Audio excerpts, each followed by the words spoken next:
நீண்ட ஆயுளோடும் நல்ல சுகத்தோடும் மனம் நிறைந்த மகிழ்ச்சியோடும் எப்பொழுதும் இன்பமாயிருக்க கடவுளை பிரார்த்திக்கொண்டு தெய்வீக களஞ்சியம் சேனலுக்கு உங்களை அன்போடு வரவேற்கிறேன். ஆன்மீக அன்பர்கள் அனைவருக்கும் என் பணிவான வணக்கத்தை சொல்லிக்கொண்டு இந்த பதிவினை தொடங்கலாம் வாங்க. நம்ம சேனல் இப்போ தான் ஃபஸ்ட் டைம் பார்க்குறீங்கன்னா ப்ளீஸ் சப்ஸ்கிரைப் பண்ணிக்கோங்க. நான் போடுற பதிவுகள் உடனுக்குடன் உங்களை வந்து சேரும். அதன் மூலம் நீங்கள் கேட்டு பயன்பெறுவீர்கள். இன்றைக்கி நம்ம எதை பற்றி பார்க்க போகிறோன்னு பார்த்தீங்கன்னா, பண கஷ்டத்தை போக்கி வீடு மனை நிலம் வாங்க நம்ம இந்த ஒரு தீபத்தை ஏற்றினாலே போதும். நம்மளுடைய எல்லா கஷ்டத்தையுமே போக்கக்கூடிய இந்த சின்ன பரிகாரம் வீட்டில் செஞ்சு பாருங்கள். ரொம்ப பவர்ஃபுல்லானது. அதை எப்படி செய்கிறதுன்றது பார்க்கலாம் வாங்க, வீடியோக்குள்ளே போகலாம். சொந்த வீட்டில் வசிக்க வேண்டும் என்பது பலரின் கனவு. அழகான வீடு, சொகுசான வாழ்க்கை எல்லோருக்கும் ஈஸியாக அமைந்து விடாது. காரணம், நாம் முன்ஜென்மத்தில் செய்த பாவத்தின் பலனாக உள்ளது. இந்த ஜென்மத்தில் கஷ்டத்தை மட்டுமே அனுபவிக்கின்றோம். ஏதாவது ஒரு வகையில் அதிர்ஷ்டம் என்பது நமக்கு எட்டாவது கனியாகவே இருக்கின்றது. அதற்கு நாம் என்ன கஷ்டப்பட்டாலும் அதன் பக்கத்தில் கூட போக வழி இல்லாமல் விழி பிதுங்கி நின்று விடுகின்றோம். ஒரு கட்டத்தில் அந்த ஆசை ஒரு சிலருக்கு ஆசையாகவே போய்விடுகின்றது. காரணம், நாம் செய்த முன்ஜென்ம கர்மாவாகவும் இருக்கும். ஒரு சிலருக்கு பணம் இருக்கும், வீடு கட்டும்போது பிரச்சனை, சொத்து பிரச்சனை, பங்காளிகளிடையே, இப்படி எத்தனையோ காரணங்கள் சொல்லிக்கொண்டே போகலாம்.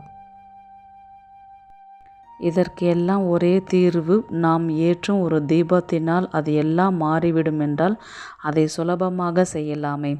முதலில் நாம் முருகனை வணங்கி வெற்றிலை தீபம் ஏற்ற வேண்டும். ஆமாங்க, நம்ம வெற்றிலை தீபம் ஏற்றுறதுனால ரொம்பவே எல்லாருக்குமே தெரிஞ்ச விஷயம்.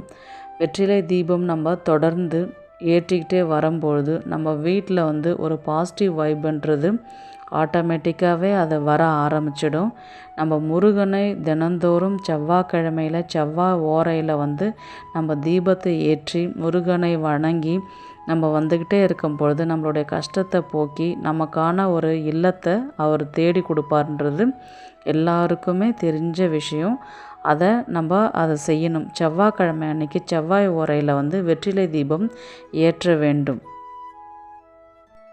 இந்த விளக்கு தொடர்ந்து 48 நாட்கள் ஏற்றி வழிபாடு செய்ய வேண்டும்.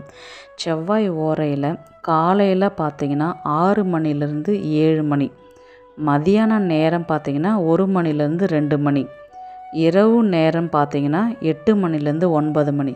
உங்களுக்கு டைம் எப்படி செட் ஆகுதுன்னு பாருங்கள். அந்த டைமுக்கு தீபம் ஏற்றி செவ்வாய்க்கிழமையில் காலையில் நீங்கள் வழிபாடு செய்யலாம். இல்லை மதியானம் ஈவினிங் உங்களுக்கு எப்படி செட் ஆகுதை பார்த்து செய்யுங்க. அன்னைக்கு செவ்வாய்க்கிழமையில் செவ்வாய் ஓரையில் தீபம் ஏற்றிட்டீங்க. அதுக்கப்புறம் செவ்வாய்க்கிழமை காலையில் 8 மணிலேருந்து 9 மணிக்குள்ளே அல்லது மதியம் 3 மணிலேருந்து 4 மணிக்குள்ளே இந்த டைம் வந்து பார்த்திங்கன்னா சுக்கிர ஓரை. இந்த ஓரையில் நம்ம தீபம் ஏற்றினா அதற்கான பண வசதின்றது கண்டிப்பாக நமக்கு நம்மளை தேடி வரும். பணமாக கொட்டுறதுக்கு இது ஒரு வழின்னு தான் சொல்லலாம். அந்த தீபத்தை எப்படி ஏற்றுறதுன்னு பார்க்கலாம். வீட்டில் ஒரு சின்ன தட்டு எடுத்துக்கோங்க. அதில் வந்து முழு பச்சை பயிரை வந்து நல்லா அழகாக பரப்பி நடுவில் வந்து பார்த்திங்கன்னா அந்த பயிருக்கு மேலே தான் வந்து நம்ம தீபம் ஏற்றணும். தீபம் ஏற்றுறது வந்து திரி வந்து பச்சை கலரில் தான் நீங்கள் போட்டுட்டு நெய் தீபம் ஏற்றணும். நீங்கள் இந்த மாதிரி ஏற்றுறதுனால சுக்கிர ஓரையில் நம்ம இந்த மாதிரி செய்யும் பொழுது சுக்கிரனுடைய அருள் வந்து நமக்கு கண்டிப்பாக கிடைக்கும். சுக்கிரனுக்கு பிடிச்ச கலர்னு பார்த்தீங்கன்னா பச்சை கலர்.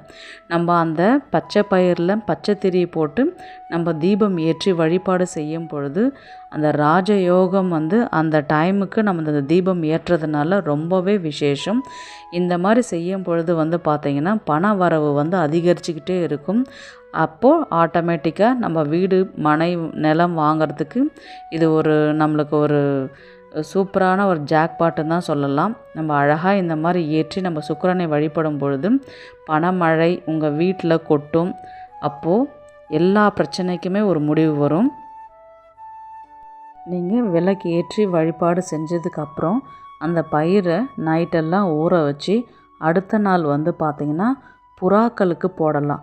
நம்ம புறாக்களுக்கு அந்த பச்சை பயிரை ஊற வச்சு போடும்பொழுது நம்ம வீடு மனை வந்து எந்த ஒரு டிஸ்டர்பன்ஸ் இல்லாத, எந்த ஒரு பிரச்சனை இல்லாத நம்ம நல்லபடியாக கட்டிக்கிட்டு வாழறதுக்கு, நம்மளுக்கு வீடு கட்டுறதுக்கு ஒரு நல்ல ஒரு வழி கிடைக்கும்.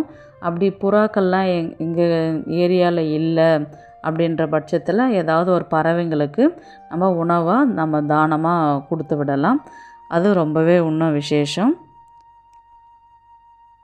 இது வந்து பார்த்திங்கன்னா முழு நம்பிக்கையுடன் 48 நாள்கள் வந்து தொடர்ந்து நீங்கள் செய்யணும். நீங்கள் செய்யும்பொழுது ஒரு நம்பிக்கை உங்களுக்கே பிறக்கும். இந்த வீடியோ உங்களுக்கு பிடிச்சிருக்கும் நான் நினைக்கிறேன். அன்றும் காத்தேன், இன்றும் காக்கின்றேன், என்றும் காப்பேன், தைரியமாக இந்த நிலைமையை எதிர்கொள் என்ற வரிகளோடு இந்த பதிவினை நிறைவு செய்து கொள்கிறேன். உங்களிடமிருந்து விடைபெறுவது உங்கள் புனிதவதி.